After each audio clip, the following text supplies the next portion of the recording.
ओम शांति नेहा बहन। ओम शांति। ओम शांति नेहा बहन। ओम शांति। ओम शांति। आपको जी मैसूर में रिट्रीट हाँ हाउस हाँ में विशेषता संपन्न भट्टी में आपको वेलकम कर रही हूँ। Thank you thank you. माताओं का कन्याओं का टीचर्स का छोटा सा ग्रुप है। जी आपका क्लास सुनेंगे, फिर बाद में मैं मिलूंगी। आपको जी जी सबके तरफ से फिर से स्वागत कर रही हूँ। Okay thank you thank you. Om Shanti. Om Shanti. शुरू जी कीजिए, शुरू कीजिए। हाँ। ओम शांति। बाबा के इस लॉकडाउन के पीरियड में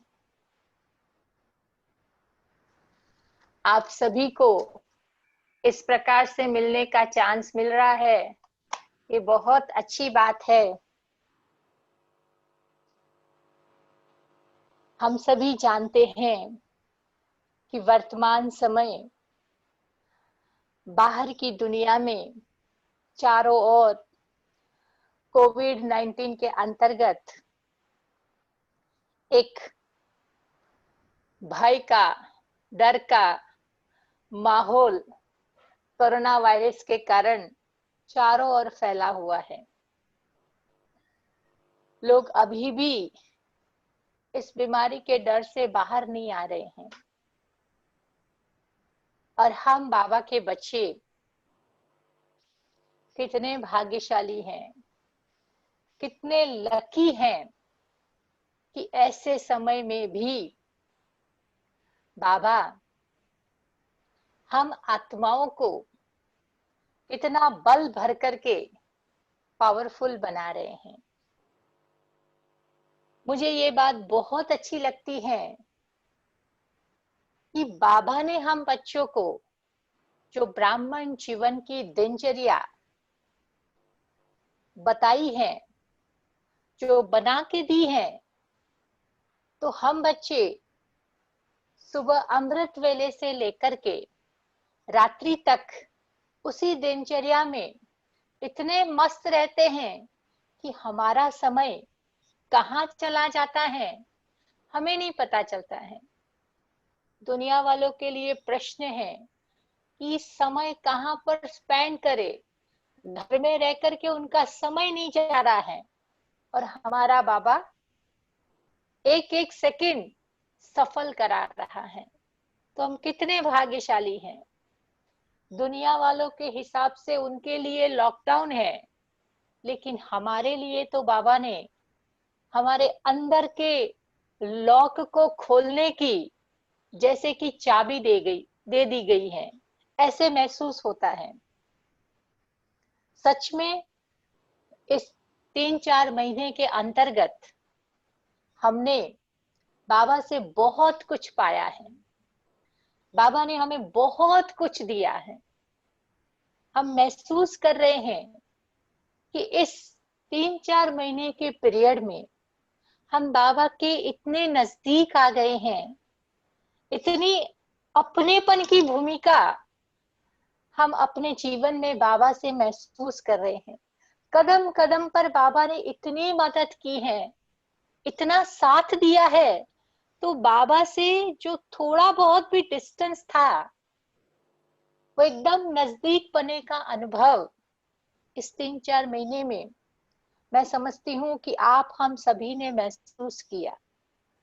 हमारे आसपास रहने वाले लोगों से भी हमारा प्यार बढ़ा, हमारे साथियों से, हमारे आसपास रहने वाले हमारे सगे संबंधियों से भी इस दौरान हम काफी नजदीक आ गए। इस कोरोना वायरस के प्रताप से कम साधनों में, कम आवश्यकताओं में कैसे जिया जाता है, उस चीज की भी अनुभूति हुई। हम सभी सेल्फ डिपेंडेंट बन गए। अपना काम खुद कैसे करे, बिना सर्वेंट के भी हम सारा कारोबार संभाल सकते हैं, बिना सेवादारियों से भी सारा कारोबार चला सकते हैं। इस चीज की महसूसता हुई। तो ऐसे लगा कि जैसे ये पीरियड बाबा ने हमें रिहर्सल के लिए दे दिया और हमें एक दर्पण देकर के हमारा चेहरा दिखा दिया कि बच्चे अपने को देखो, आप कहाँ पर हो, अपनी स्थिति को देखो और अपनी मंजिल को देखो, कहाँ पहुंचना है, अभी कहाँ खड़े हो और कहाँ पहुंचना है। अगर दो चीजें माइंड में क्लियर हो गई तो रास्ता साफ हो जाएगा। तो हमारे लिए ये जो वातावरण बाहर का बना बहुत कल्याणकारी है। दुनिया वालों के लिए प्रॉब्लम है, लेकिन हमारे लिए जैसे कल्याण का समय, अपने आप को आगे बढ़ाने का समय। आज तक हम कंप्लेन करते आए थे बाबा से कि बाबा समय नहीं मिलता है, नौकरी में बिजी हैं, धंधे में बिजी हैं, गृह गृहस्थी में बिजी है। लेकिन बाबा ने इतना समय दे दिया, इतना समय दे दिया कि बस हमारी सारी कंप्लेनें समाप्त हो गई। तो बाबा तो हमें समय प्रति समय चांस देते हैं, आदेश देते हैं, श्रीमत देते हैं। अब उस पर चलना और अपने को सफल करना ये हमारे हाथ में है। वर्तमान समय के वातावरण को देखते हुए ये महसूसता आई कि ये जो बाहर की परिस्थितियां है ना, वो आगे भी इसी प्रकार से चलने वाली हैं। पहले जो हम दौड़ दौड़ के सेवा करते थे, बड़े बड़े प्रोग्राम्स करते थे, लाखों लोगों को, हजारों लोगों को इकट्ठा करते थे, बाबा कहते अब वो सेवा की रूप को बाबा ने जैसे हमें परिवर्तित करते हुए महसूस कराया कि अब वो सेवा का स्वरूप नहीं रहेगा। अब हमें अपने सेवा के स्वरूप को भी बदलना पड़ेगा और बदलते हुए माहौल के साथ कदम से कदम मिलाना है, अपने आप को आगे बढ़ाना है। तो हमें अपने सेवा के स्वरूप को भी परिवर्तित करना पड़ेगा। वर्तमान समय के हिसाब से हम 3 प्रकार से विशेष अपने सेवा के स्वरूप से सेवा कर सकते हैं। पहला स्वरूप है मनसा सेवा द्वारा हम सेवाओं को बढ़ाए। दूसरा है अपने पालना स्वरूप के द्वारा अपने आसपास रहने वाले अपने सेवा साथियों के साथ, सेवाधारियों के साथ, अपने परिवार वालों के साथ, सभी के साथ रहते हुए अपने पालना स्वरूप को हम इमर्ज करें। और तीसरा है अब समय प्रमाण, हमें अपने उस देवी स्वरूप को इमर्ज करने की आवश्यकता है। साक्षात्कार मूर्त होकर के हमें अपने सेवा के स्वरूप को प्रस्तुत करना है। तो अब ये सेवा का स्वरूप बदलता जा रहा है और हम उस स्वरूप में अगर हम अपने को आगे नहीं बढ़ाएंगे ना, तो बाबा ने जो हमें लक्ष्य दिया है हजारों, लाखों और करोड़ों आत्माओं तक पहुंचने का, वो लक्ष्य को साकार करने में फिर हमें मेहनत लगेगी। इसीलिए कम मेहनत में अनेक आत्माओं तक पहुंचना है तो ये तीनों स्वरूप को हमें प्रकट करना पड़ेगा। और उनमें सबसे पहला है मनसा सेवा का स्वरूप। मनसा सेवा के लिए भी बाबा ने हमें कई बार बहुत सारी बातें बताई हैं, लेकिन मैं समझती हूँ कि डे टू डे लाइफ में घर, व्यवहार, नौकरी, धंधा सब कुछ संभालते हुए भी हम मनसा सेवा करते रहे, हमारी मनसा सेवा निरंतर चलती रहे, उसके लिए मेरे हिसाब से मैंने 4 बातों पर अटेंशन रखने का अभ्यास किया है, जो मैं आपके साथ शेयर करने जा रही हूँ। तो उसमें पहली बात है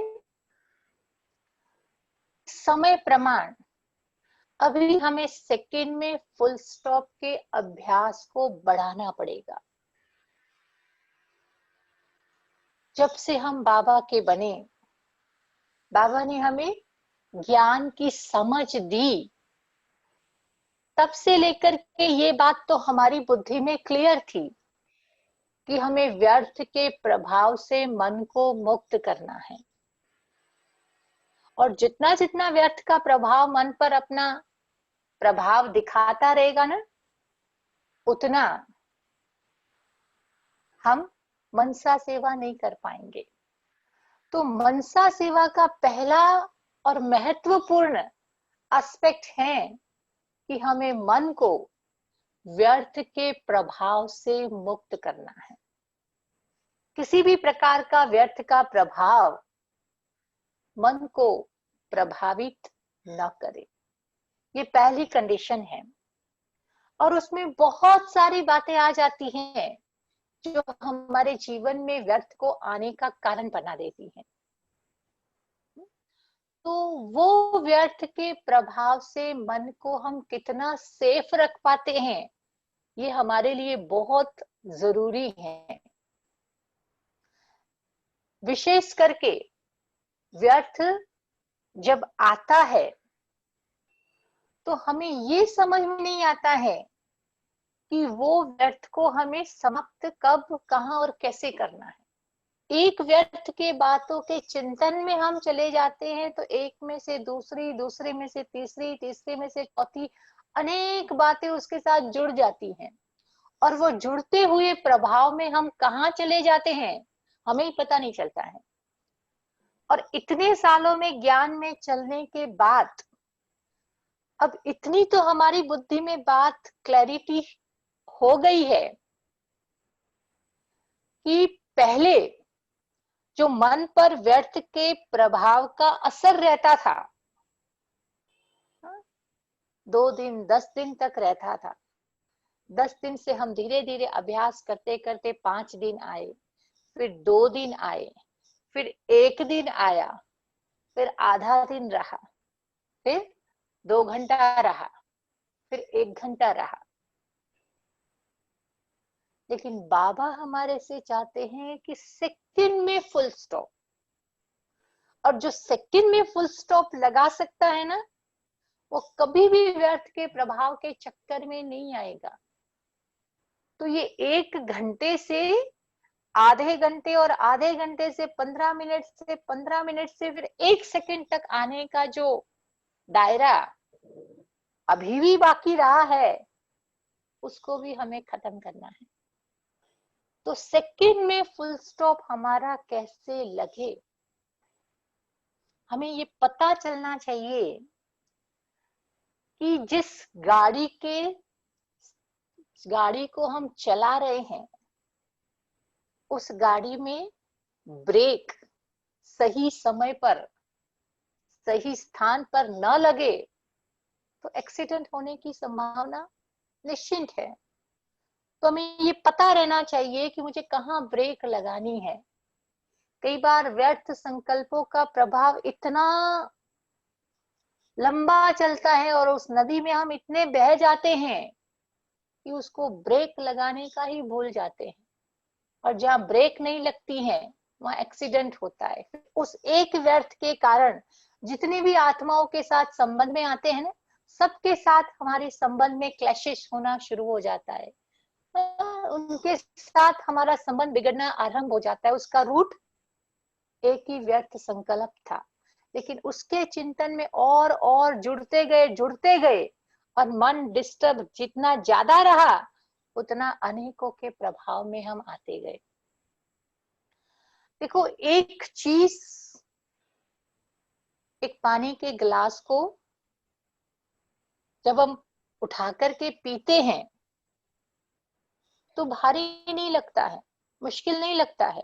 लेकिन वही पानी के ग्लास को, वही ग्लास है, वही पानी है, लेकिन उसी ग्लास में भरे हुए पानी को 2 घंटे तक, 1 घंटे तक पकड़ के रखना, वो हमें वजन अनुभव कराता है। वो हमें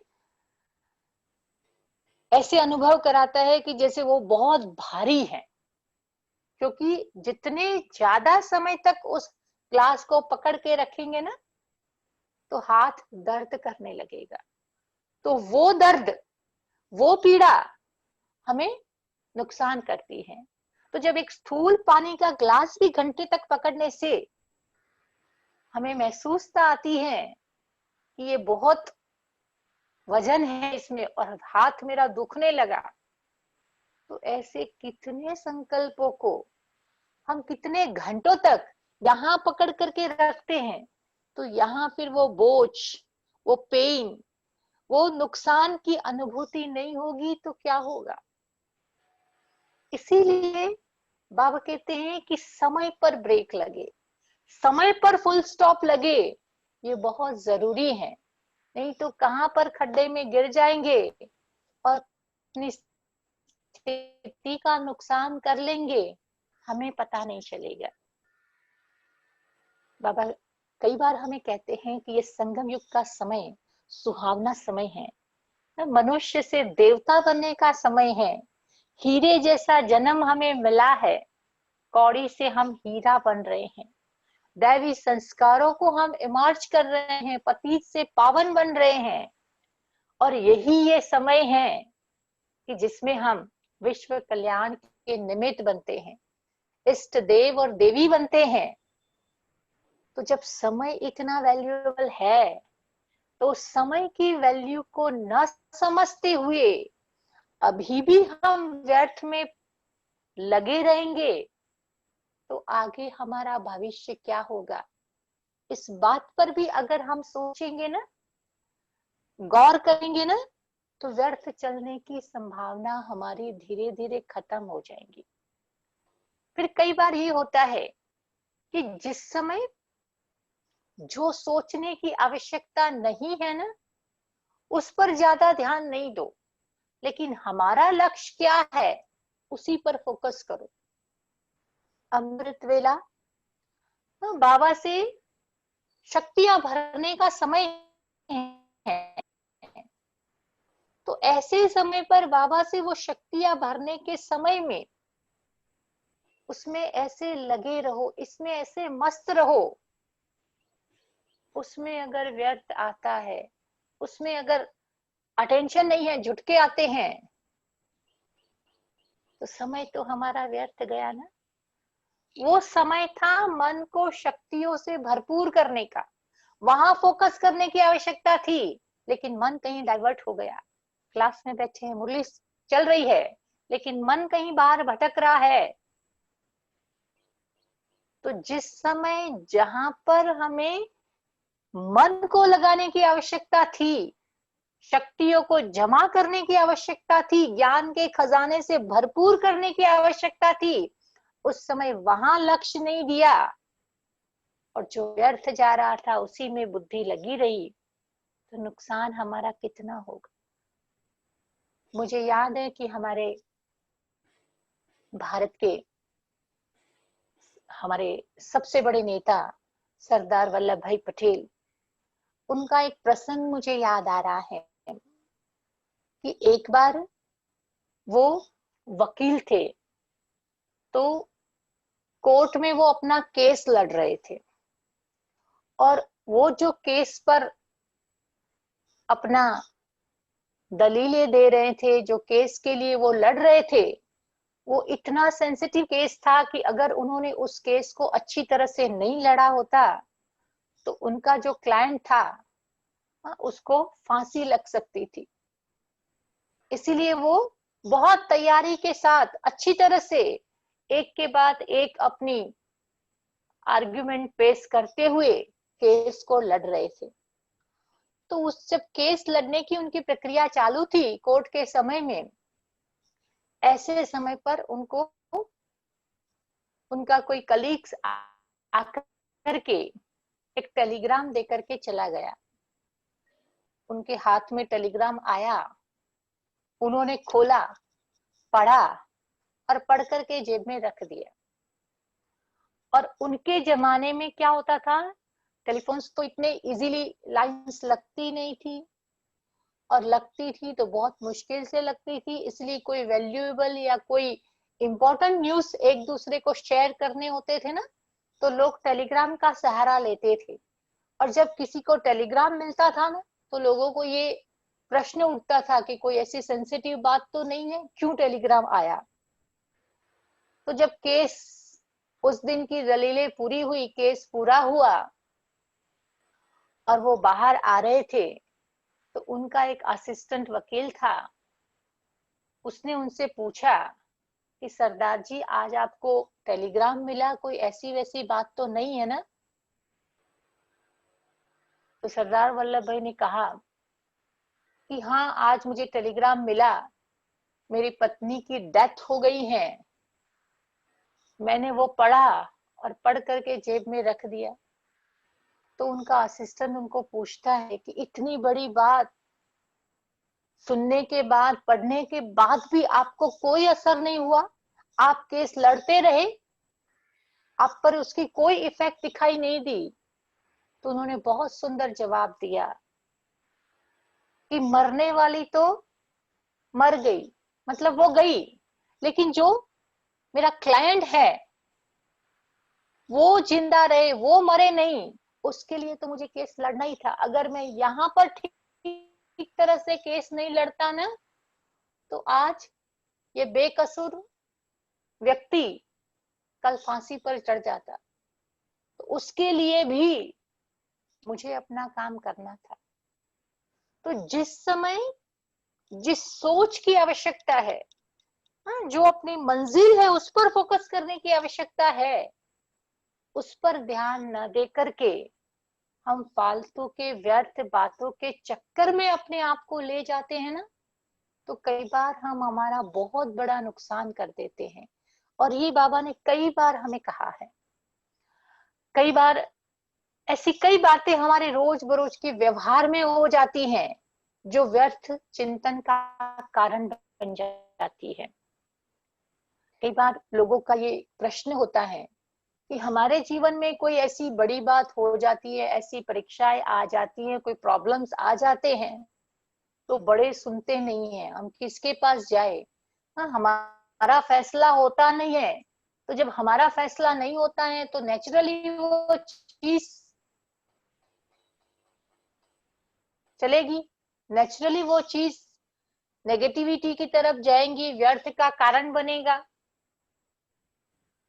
लेकिन हमें अपने आप को समझाना चाहिए कि जब हम कोई गलत काम करते हैं या कोई ऐसा काम हमारे से हो जाता है, जब हम करते हैं तो उस समय तो बड़ों से पूछते नहीं है कि हम ये करें या नहीं करें।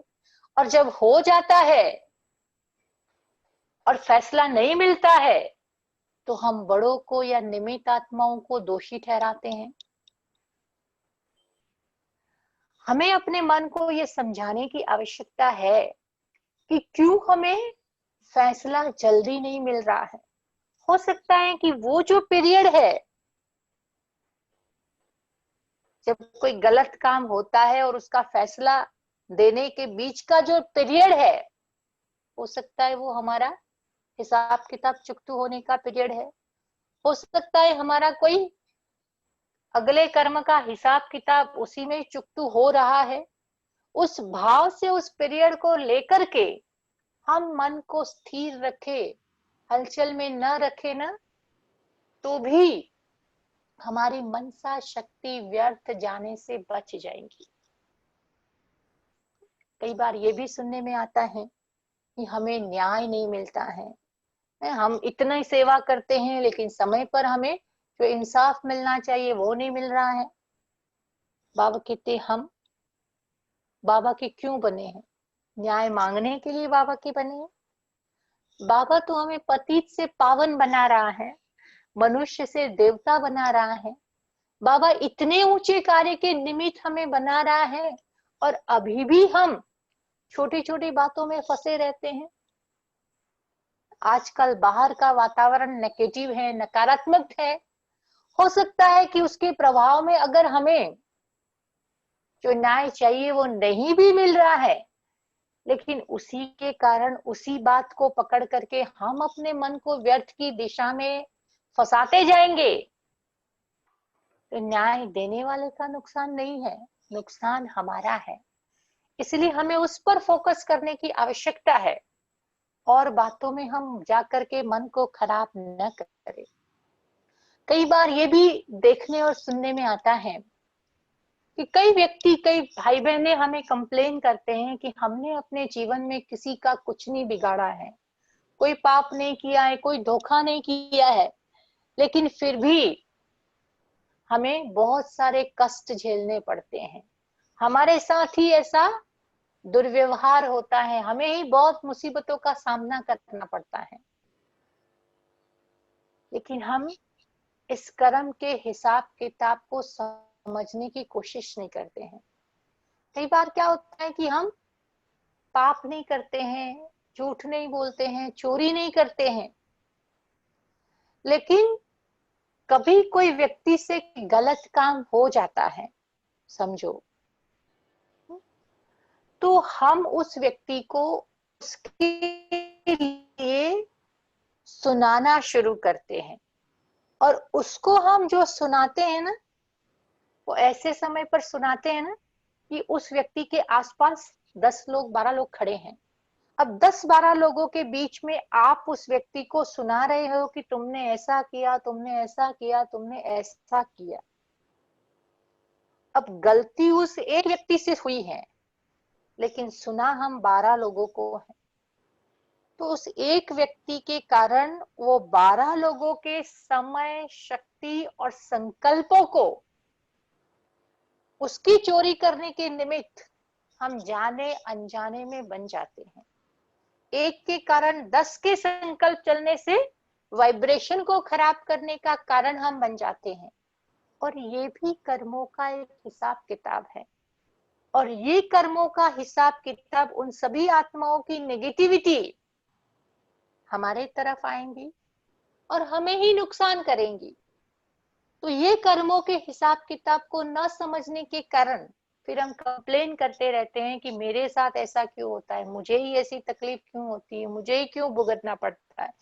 लेकिन हमारा एक एक कर्म हमें चेक करना है कि जाने अनजाने में वो बोझ को बढ़ाने का कारण तो नहीं होता है, वो चुकतू होने की बजाय मल्टीप्लाई होने का काम तो नहीं कर रहा है।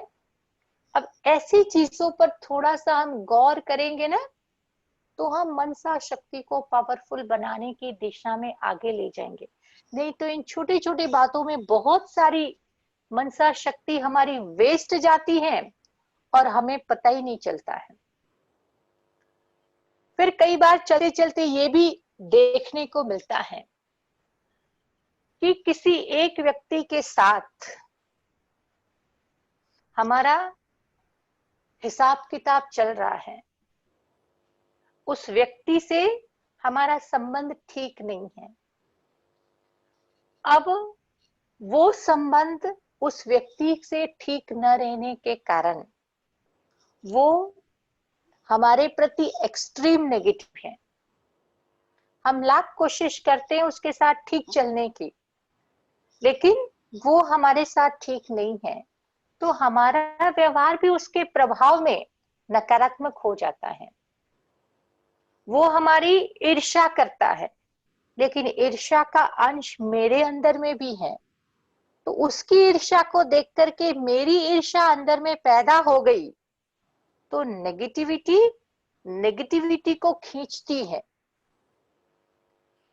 समझो, आपने अपने घर के बाहर किसी एक जगह पर कोने में कचरा डाला, आपने कचरा डाला तो पड़ोसी ने सोचा यहाँ कचरा डलता है, तो उन्होंने भी जाके डाला, तीसरे पड़ोसी ने भी डाला, 2 दिन में तो वो कचरे का ढेर हो जाएगा, क्योंकि एक कचरे को देख करके दूसरे तीसरे चौथे ने डालना शुरू कर दिया।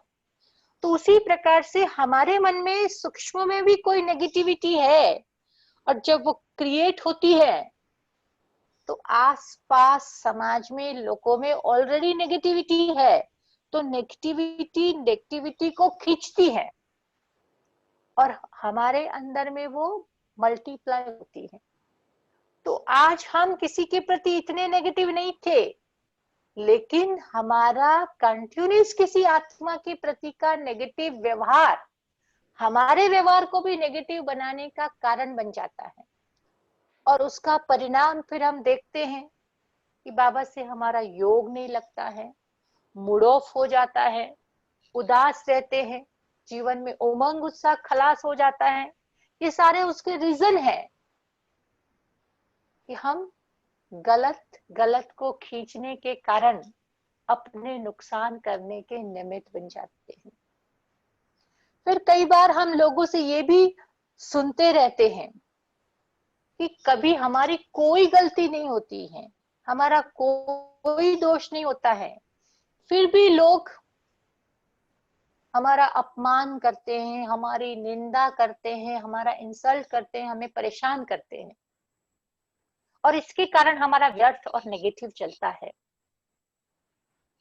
तो मैं कहती हूं कि जैसे आप कहीं रास्ते पर चल रहे हैं, पीछे से गाय ने आकर के आपको धक्का दिया, आपके हाथ में खाने की कोई चीज है, ऊपर से चील उड़ती हुई आई और वो फटाक से लेकर के चली गई, तो हम क्या करते हैं? गाय ने हमें धक्का मारा, हम गाय को धक्का मारने जाएंगे? वो चील ऊपर से आई और झपट के ले गई, हम उसका पीछा कर सकते हैं? छोड़ देते हैं ना ऐसी चीजों को। तो ऐसे ही हमारे आसपास रहने वाले लोग भी और उनका व्यवहार भी पशु तुल्य हो गया है।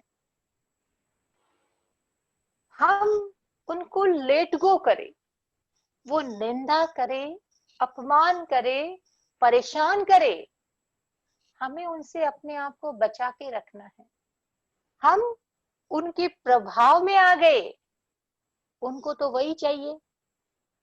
अगर हम उनके प्रभाव में आ गए तो वो नेगेटिव है और हमें भी अपने प्रभाव में नेगेटिव करके रखेंगे, और हमारी मनसा शक्ति इन बातों में इतनी फटाक से खत्म हो जाएंगी कि हमें पता ही नहीं चलेगा। एक और मेहनत करके हम अमृत वेला शक्तियों को जमा करते हैं, ज्ञान के चिंतन से मन को सशक्त बनाते हैं, और सेकंड में ऐसी एक दो घटना होती है, वो जमा के खाते को खींच के ले जाती है। इसीलिए हमें अपना प्रोटेक्शन खुद करना है, स्वयं को संभाल करके रखना है। अगर स्वयं को हमने नहीं संभाला ना, तो पता नहीं हम उस प्रभाव में कहाँ बह जाएंगे, हमें समझ में नहीं आएगा। आप झाड़ियों के बीच जा रहे हो, आसपास कांटे ही लगे हुए हैं, ऐसे में अगर आप जा रहे हैं तो आपको अपनी साड़ी संभालनी पड़ेगी, कहीं कांटे में फंस न जाए। अगर आपने साड़ी को नहीं संभाला ना, तो वो जरूर कहीं ना कहीं फंस जाएगी, फिर निकालने में मेहनत जाएगी, समय जाएगा। तो ऐसे आसपास आज लोग झाड़ियों के कांटे के समान है, वो हमें चुभाने के लिए रेडी है, लेकिन उन सब से स्वयं को बचा करके रखना ये हमारा काम है। हम उसको लेट गो करें, जाने दे, ताकि हम उसके प्रभाव से अपने आप को बचा कर सके। फिर कई बार कईयों के संस्कार एक्सट्रीम नेगेटिव होते हैं। किसी का नेचर होता है वो टोंट मारना, किसी का नेचर होता है कि बात बात में किसी की निंदा करना, परचिंतन करना, गुस्सा करना, क्रोध करना। सभी के अपने अपने स्वभाव संस्कार होते हैं। ये लोगों के द्वापर युगी संस्कार है, और बाबा ने हमें सिखाया है कि हमारे अनादि संस्कार तो शांति, आनंद, प्रेम, पवित्रता, सुख, शक्ति के हैं। अब हम अपने असली संस्कार को भूल करके वो चीज द्वापर युगी तमोगुणी संस्कारों से हमारे साथ व्यवहार कर रहे हैं ना, हम उनके प्रभाव में आ जाते हैं। समझो कोई गुस्सा करता है ना, तो उसके गुस्से को देख करके हमारा गुस्सा भी भड़क उठता है।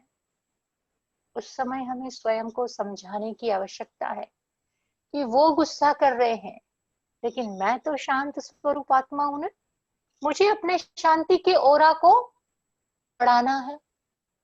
मेरा प्रभाव उस पर जाना चाहिए, ना कि उसका गुस्से का प्रभाव मेरे को प्रभावित करे, क्योंकि वो तो गुस्सा करता है, और हमें कह रहा है कि तुम भी अपने मुख रूपी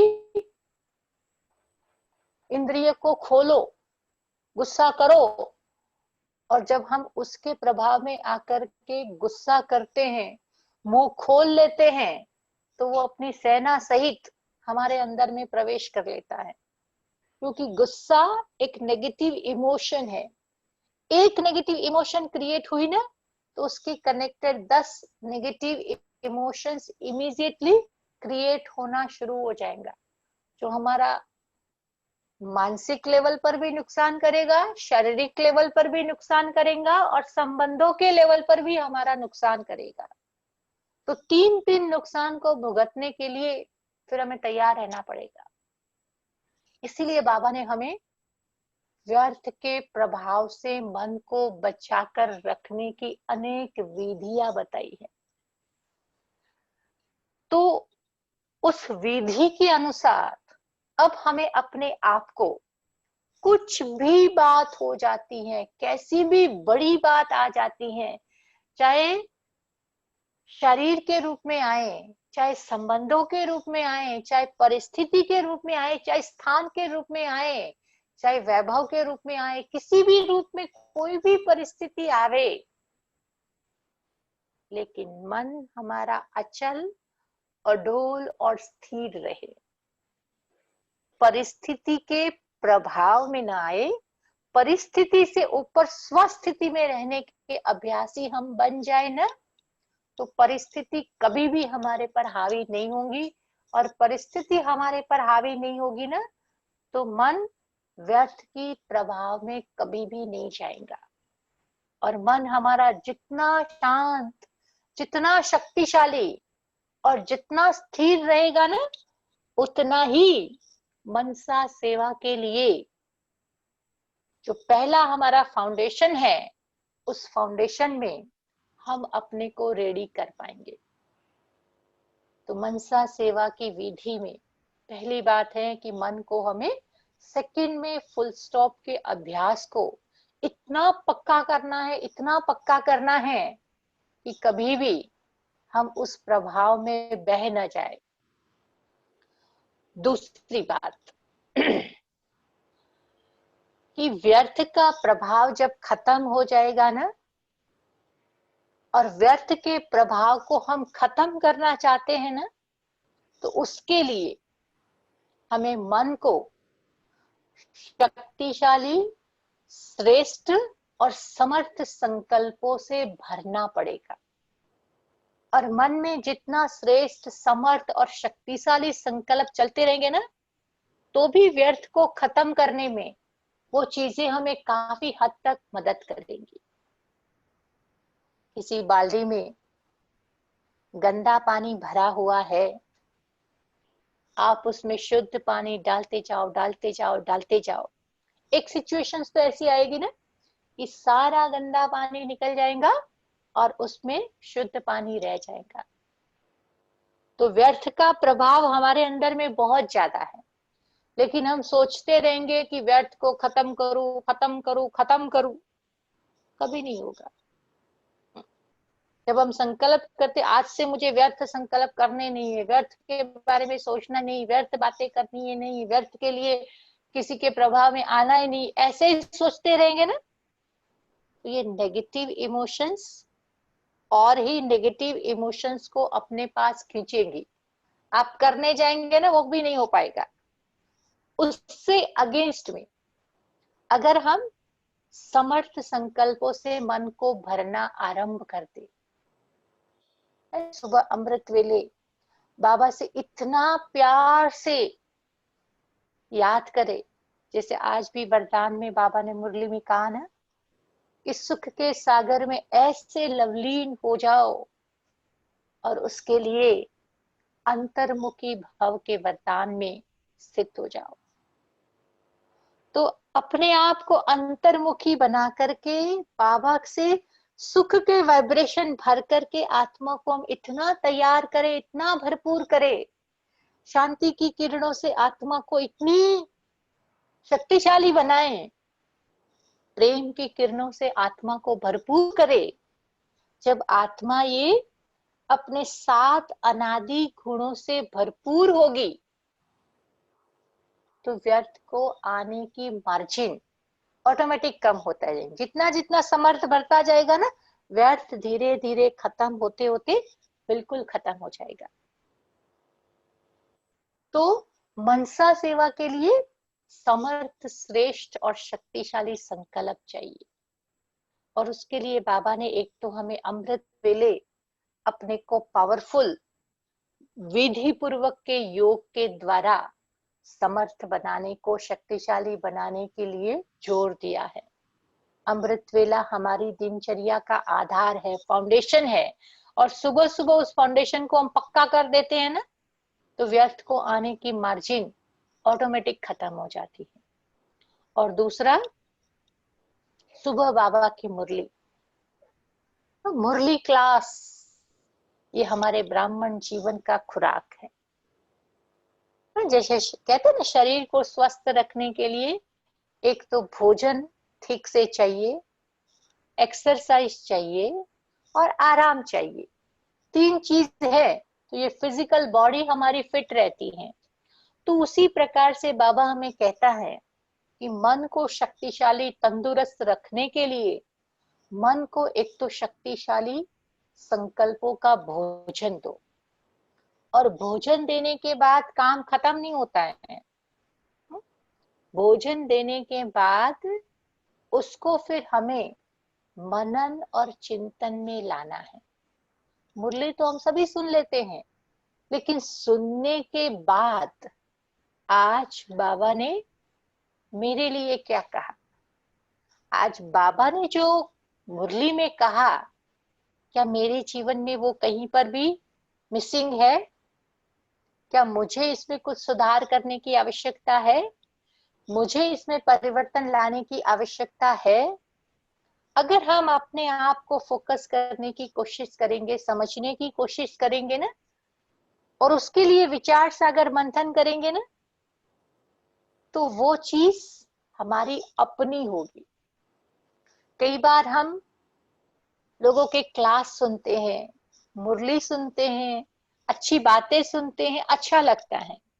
लेकिन वो सब सुनने के बाद जब आप अपने हिसाब से लिखना आरंभ करते हैं कि आज बाबा ने मेरे लिए क्या कहा, या आज की बाबा की जो पॉइंट हैं वो आप अपने हिसाब से उसको समझ करके उसके आधारित कुछ लिखने की कोशिश करेंगे ना, तो जो 1 पेज लिखा, 2 पेज लिखा, और वो जो लिखत होगी ना, वो आपका अपना मंथन है, अपना मंथन है।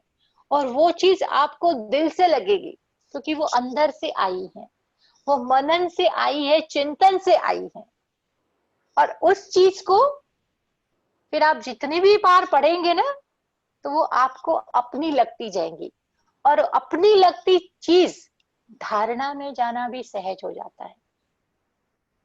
जैसे बाबा कहते हैं ना कि भाई एक गाय भी क्या करती है, एक बार घास चबा लेती है, खा लेती है, लेकिन उसके बाद शांति से जो खाया हुआ घास है ना, उसको बाहर उगालती है और धीरे धीरे चबा चबा के अंदर जाने देती है। हम भी जब भोजन लेते हैं ना, तो भोजन अगर अच्छी तरह से पाचन हुआ, पाचन क्रिया ठीक ठाक हुई, तो वो भोजन ब्लड में जाकर के मिलता है और वो हमें शरीर को शक्तिशाली बनाता है। अगर हमने भोजन लिया और उसकी पाचन क्रिया ठीक से नहीं हुई, तो वो गैस के रूप में, डिसीज के रूप में, तकलीफ के रूप में, शारीरिक दर्द के रूप में कहीं ना कहीं बाहर आना आरंभ हो जाती है। तो बाबा भी कहता है कि बाबा की जो ज्ञान की बातें हैं ना, बहुत ऊंची है। भगवान का ये ज्ञान है ना, संसार में किसी के पास भी ऐसा ऊंचा ज्ञान नहीं है। तो ऐसे ऊंचे ज्ञान को बाबा कहते हैं ना कि शेरनी का दूध सोने के पात्र में ही ठहर सकता है। तो ऐसे ऊंचे ज्ञान के लिए मनसा का बुद्धि रूपी पात्र भी शुद्ध और पवित्र चाहिए। तो ये ऊंचे ज्ञान को मनन चिंतन के द्वारा हम बुद्धि रूपी पात्र में जाने देंगे ना, तो वो धारणा में जाएगा। और जब धारणा में जाएगा ना, तो हमारे संस्कारों का परिवर्तन होगा। और संस्कार परिवर्तन के आधार से ही तो हम भविष्य में देवता बनने वाले हैं ना। और ज्ञान इतना ऊंचा है, अगर आपने ठीक से अंदर नहीं जाने दिया, सिर्फ वर्णन तक सीमित रखा, बाहरी लेवल तक ही रखा, तो इस ऊंचे ज्ञान के आधार से हम दूसरों के दोष देखना शुरू करते हैं।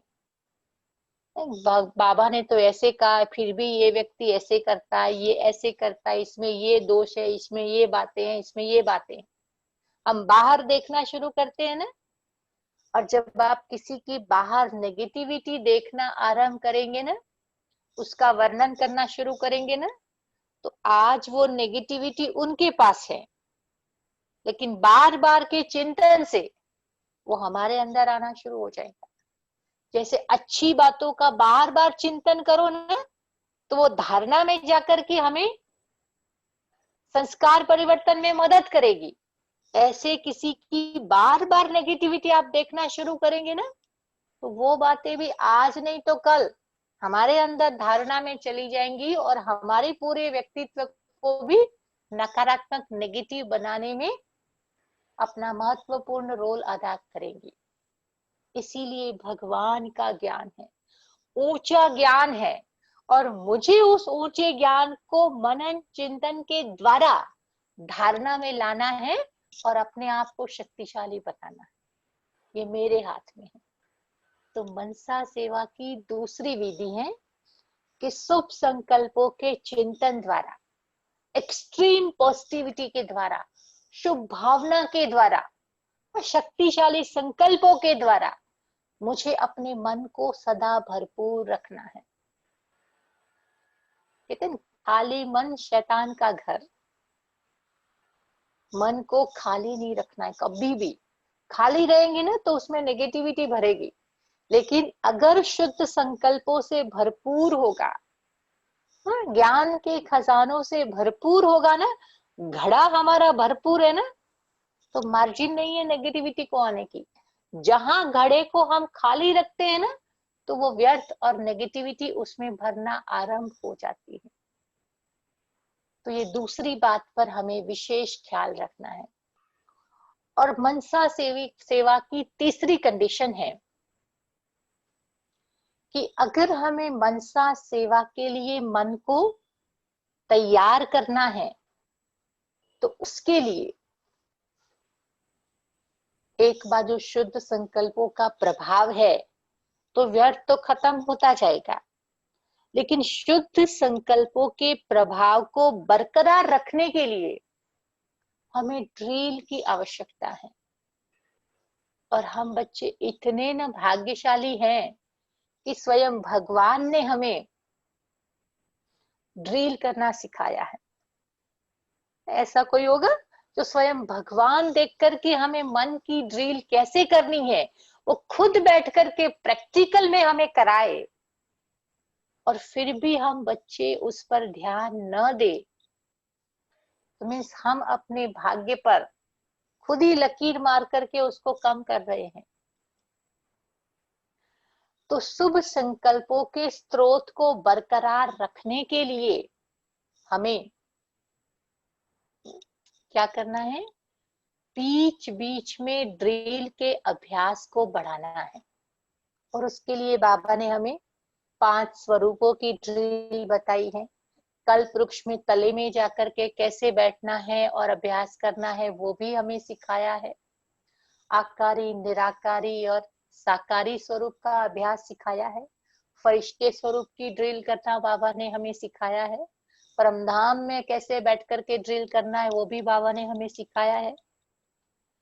तो हमें अपनी रोज बरोज की दिनचर्या में बाबा की अभी ये लॉकडाउन शुरू हुआ उसके पहले जो लास्ट मुरली चली सीजन की, उसमें भी बाबा ने ये बात हम सबको अंडरलाइन कराई थी कि सारे दिन में कम से कम 24 बार इस ड्रिल के अभ्यास को बढ़ाना है। और 24 बार माना हमने अपनी दिनचर्या में सारे दिन में 1 घंटा, आधा घंटा, आधे आधे घंटे में हम अपने उन स्वरूप को इमर्ज करें, उस स्वरूप को याद करें, उसकी स्थिति में स्थित हो जाए, तो क्या होगा कि कभी भी वो व्यर्थ संकल्पों का प्रभाव कहीं से पैदा भी हुआ, लेकिन ड्रिल के आधार पर हर आधे घंटे में या 1 घंटे में मुझे याद आया कि मैं इष्ट देवी हूं, मैं विश्व कल्याणकारी हूं, मैं आधार मूर्त हूं, मैं उद्धार मूर्त हूं, मैं फरिश्ता हूं, मैं इष्ट देवी हूं। जितनी बार मेरा ये स्वरूप मुझे याद आया ना, ये स्वमान मुझे याद आया ना, तो वो स्वमान, वो ऊंची स्थिति हमारे व्यर्थ की स्थिति को खत्म कर देगी। इसीलिए सारे दिन की दिनचर्या में हम अपने हिसाब से अपने आप को सेट करें कि कहां कहां कैसे मुझे सारी दिनचर्या में इस स्वरूप के अभ्यास को प्रैक्टिकल में लाना है। कभी काम करते करते आप किसी नेगेटिविटी के प्रभाव में आ भी गए, लेकिन आपने अपने आप को याद दिलाया हर आधे पौने घंटे में कि मैं श्रेष्ठ आत्मा हूं, मैं महान आत्मा हूं, तो वो ऊंचा संकल्प, वो ऊंची स्थिति वो नेगेटिविटी को खत्म कर देगा और हमारे वो शुभ संकल्पों के स्रोत को रिचार्ज कर देगा। तो ये ड्रिल मन को रिचार्ज करने का बहुत सुंदर फॉर्मूला है। तो इसके अभ्यास को बढ़ाना है। और बाबा तो हमें कर्म योगी बनाना चाहते हैं। पूरा टाइम तो हम योग में बैठे नहीं रहेंगे, आसन लगा करके तपस्या में हम पूरा टाइम तो बैठ नहीं सकते हैं। 2 घंटा 4 घंटा दिनचर्या में भले हम सेट करके बैठते हैं, लेकिन सारे दिन की दिनचर्या में अगर ये बीच बीच में अपने स्वमान के स्वरूप को हम इमर्ज करते रहे और उसी स्थिति में लाने का अभ्यास करेंगे ना, तो वो अभ्यास नेचुरल होता जाएगा। और बाबा कहते ये बहुत काल का अभ्यास ही अंत में हमें काम आएगा। बहुत काल का अभ्यास हमारी अंतिम स्थिति को भी साक्षात्कार मूर्त स्थिति, इष्ट देवी स्वरूप को इमर्ज करने में मदद करेगी। अगर इस स्वरूप पर हमने अपना ध्यान नहीं दिया, फोकस नहीं किया, तो फिर वो बहुत काल वाला अभ्यास अंत में मदद करेगा नहीं, तो हम बाहर की परिस्थितियां और विकराल होती जाएंगी। आज तो एक ट्रायल बाबा ने ट्रेलर दिखाया है, लेकिन इससे भी वर्स्ट परिस्थितियां भविष्य में पैदा होने वाली हैं। तो ऐसे में हमारी स्वस्थिति, श्रेष्ठ स्थिति में स्थित होने का अभ्यास हमारा लंबे समय का नहीं होगा ना, तो हम फिर परिस्थिति के प्रभाव में आकर के अपना नुकसान कर लेंगे। तो इस अभ्यास को, इस ड्रिल के अभ्यास को हमें पक्का करना है। हमारी रोज बरोज की दिनचर्या का उसको एक आधार बना लेना है। हमारी दिनचर्या में इतने बजे ये स्वमान मुझे इमर्ज करना है, उस प्रकार की हम अपनी सेटिंग खुद करें। देखो, पहले साकार बाबा ने बच्चों की पालना की, साकार बाबा भी चले गए, फिर दादियों ने हम बच्चों की पालना की। अब हमारे पास यज्ञ में गिनी चुनी 2-4 दादियां रही हैं। अब हम उन दादियों से पालना की अपेक्षा रखें, ये हो नहीं सकता है, क्योंकि उनकी भी हेल्थ अपनी है।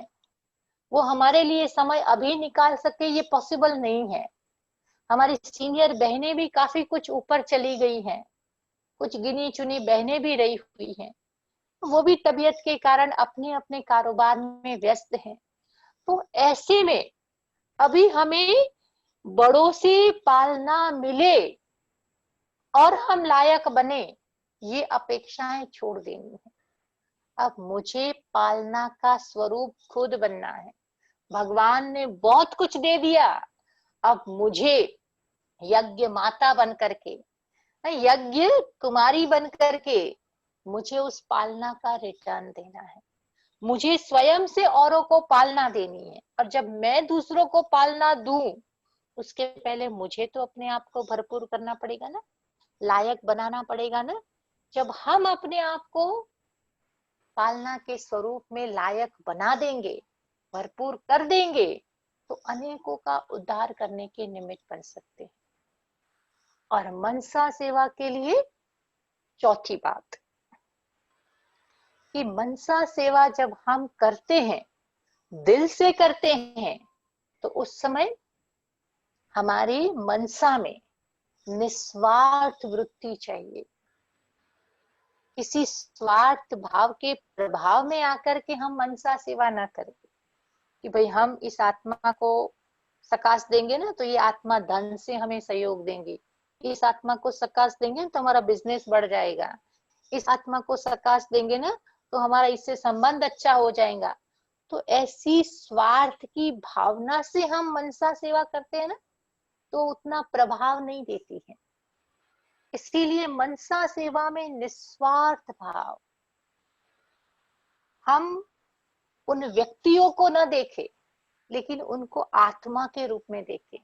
इस आत्मा का भी कल्याण हो जाए, ये आत्मा भी सहयोगी बने, ये आत्मा के सबके साथ संबंध अच्छे हो, ये आत्मा जीवन में आगे बढ़े, इसका सब कुछ अच्छा हो। उस भावना से, उस बेहद की वृत्ति से अगर हम मनसा सेवा करते हैं ना, तो वो मनसा सेवा रिजल्ट देती है।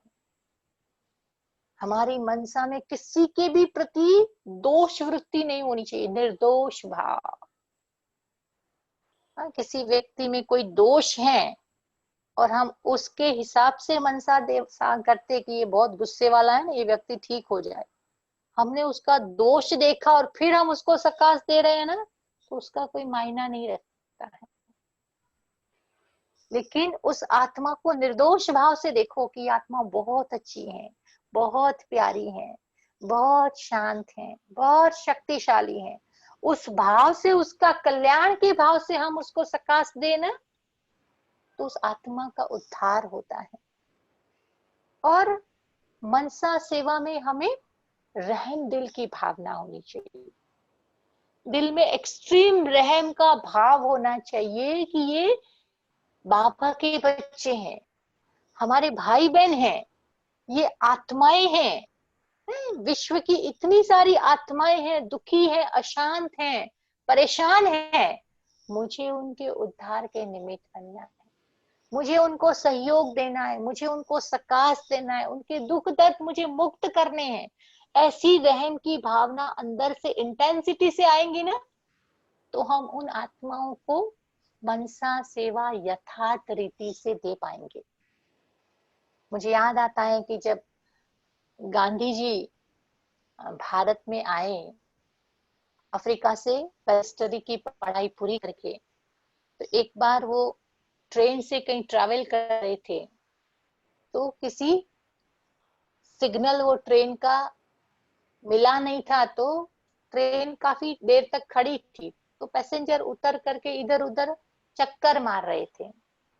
तो वो भी चक्कर मारने गांधी जी बाहर निकले, तो उन्होंने रेलवे प्लेटफॉर्म से थोड़ा आगे आए तो दूर से देखा कि एक छोटा सा गांव का तालाब है और उसमें एक महिला स्नान कर रही है, लेकिन उसके पास कपड़े नहीं थे, वही कपड़े पहन करके वो स्नान कर रही थी, उसके पास दूसरा कोई कपड़े बदलने का साधन नहीं था, तो वही लपेट करके वो वापस आई।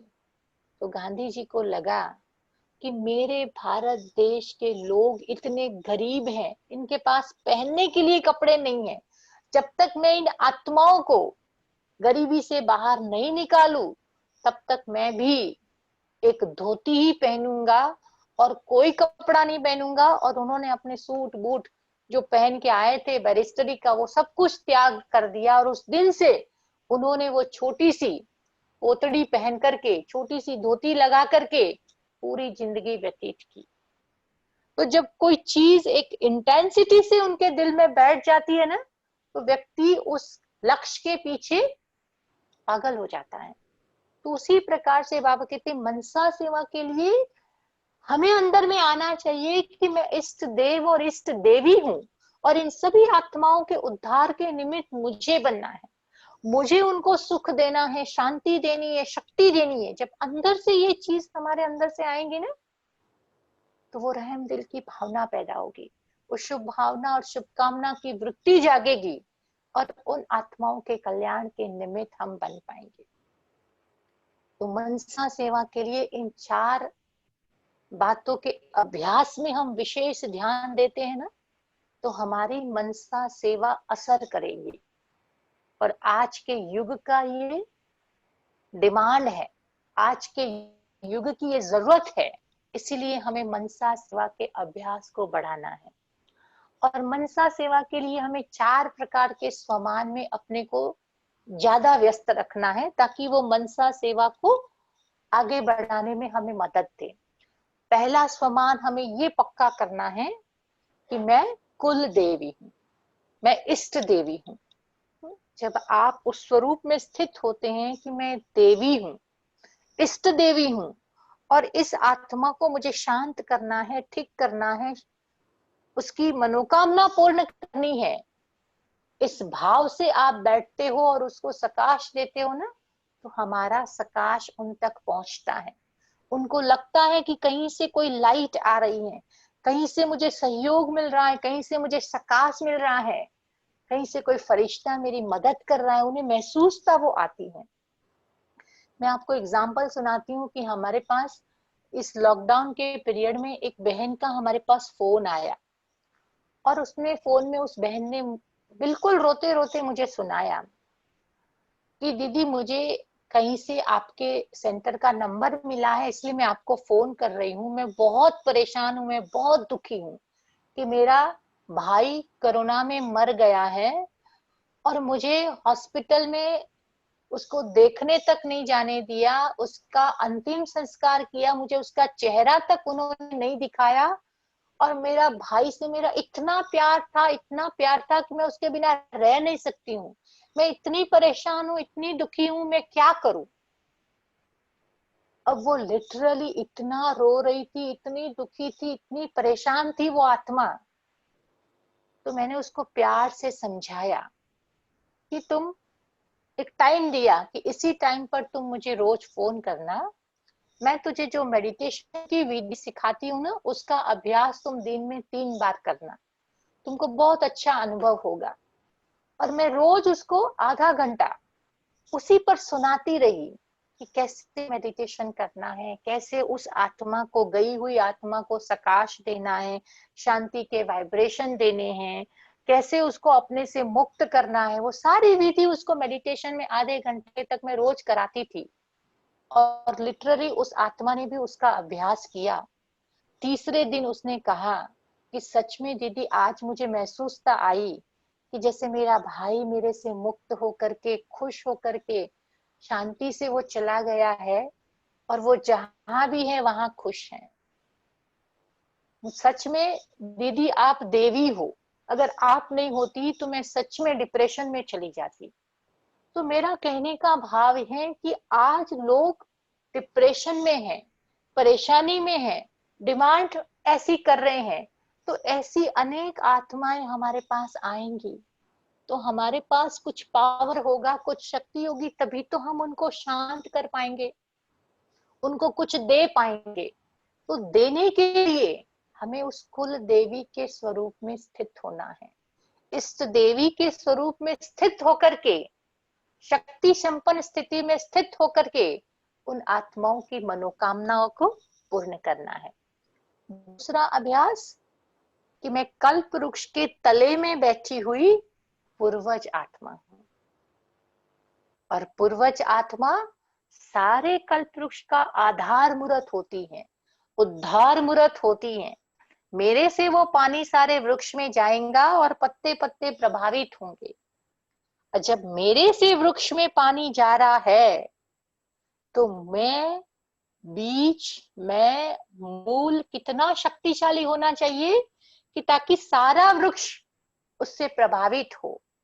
तो अपने उस पूर्वज आत्मा के स्वरूप में स्थित होकर के प्रकाश देना है। तीसरा, मैं डबल लाइट फरिश्ता हूं। मैं फरिश्ता सारे ब्रह्मांड में घूम रहा हूं, सारे विश्व की आत्माओं के पास जाता हूं, उनकी दिल की भावनाओं को समझ करके उनको कुछ न कुछ मैं दे करके आ रहा हूं। मैं सुख दे रहा हूं, मैं शक्ति दे रहा हूं, मैं प्यार दे रहा हूं, मैं खुशी दे रहा हूं। तो मैं फरिश्ता डबल लाइट होकर के सारे ब्रह्मांड में घूम रहा हूं। उस स्थिति में स्थित हो जाओ। और चौथा कि बस परमधाम में जाकर के बैठ जाओ और मास्टर ज्ञान सूर्य की स्टेज पे स्थित होकर के पूरे उल्टे कल्प वृक्ष को सकाश देने का काम करो।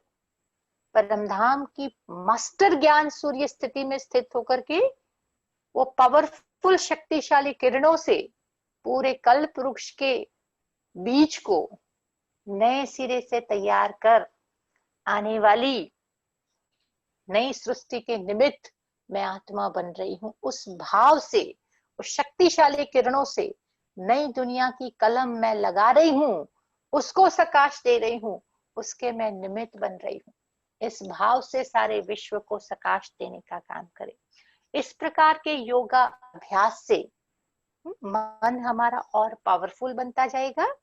और जो 4 अभ्यास मैंने बताए, इस सेकेंड में फुल स्टॉप, मनसा शक्तिशाली संकल्पों का, समर्थ संकल्पों का प्रभाव, बीच बीच में शक्तिशाली स्वमान के द्वारा ड्रिल का अभ्यास, और चौथा निस्वार्थ भाव, निस्वार्थ वृत्ति, निर्दोष वृत्ति, बेहद की वृत्ति और रहम दिल की भावना से अगर हम सकाश देते हैं तो मनसा शक्ति हमारी बहुत जल्दी से असर करेगी, पावरफुल उसका प्रभाव दिखाएंगी। तो इस प्रकार से समय के इशारे को समझते हुए हमें इस सेवा में अपने आप को तैयार करके बाबा की और बड़ों की आशाओं को पूर्ण करना है। आज जन्माष्टमी है, आप सभी को कृष्ण जन्माष्टमी की भी बहुत बहुत बधाई हो, बधाई हो, बधाई हो। ओम शांति। हम लोग कल कर्नाटक में मंगलवार से शुरू हुआ है जन्माष्टमी। अच्छा, कल मंगलवार से शुरू हुआ है। अच्छा, हमारा मनाया। आज और कल है, ऐसे है। जी जी, बहुत अच्छा। आपको ये कोरोना के बारे में आपका क्या विचार है? बस कोरोना आया कोरोना है, कोरोना आया है और चला जाएगा। हम तो उसके प्रभाव से, हमें प्रभाव में नहीं आना है। बाबा तो कहते हैं कि ये तो रिहर्सल है, आएंगे और जाएंगे।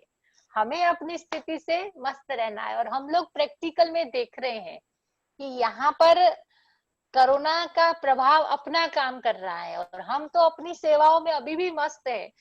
वैसे भी आप तो जानते हो, हमारा सुख शांति भवन तो कारोबार वाला घर है, हम उसको बंद तो कर नहीं सकते हैं, अपनी सेफ्टी का ध्यान रखते हैं। लेकिन बाहर की दुनिया का कारोबार अभी भी चल रहा है, पर बाबा ने सबको बचा करके रखा है। और जब हम अंदर से समर्थ होते हैं, शक्तिशाली होते हैं, तो मैं नहीं समझती हूँ कि हमें वो चीजें अफेक्ट करती है। हम थोड़े अंदर से नाजुक हो जाते हैं, डरते हैं थोड़ा, तो वो चीजें ज्यादा प्रभाव करती है। और बाबा ने तो हमें निर्भय बना ही दिया है सभी को। इसलिए इसका इतना प्रभाव नहीं महसूस होता है।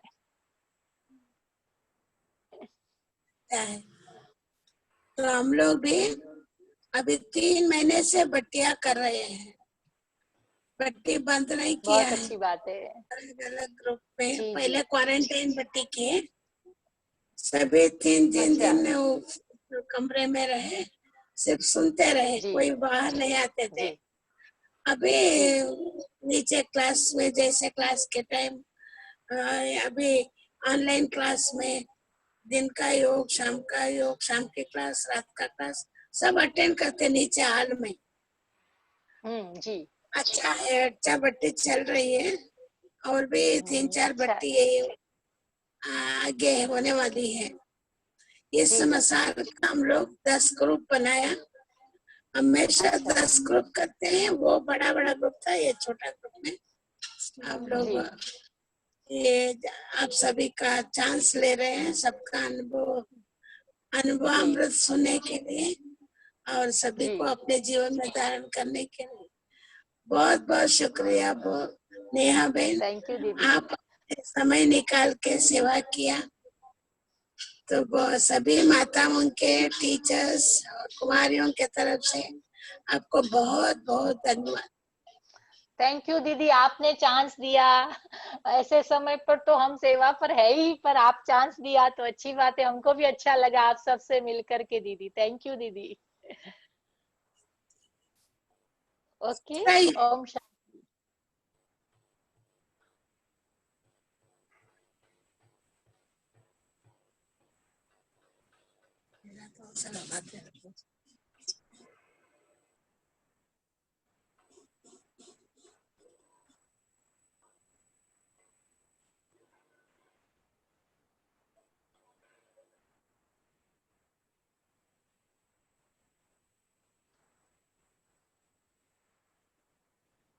ओम शांति।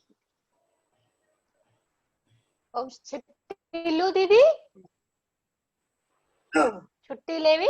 आज ओके आज दीदी। आज थैंक यू। ओके।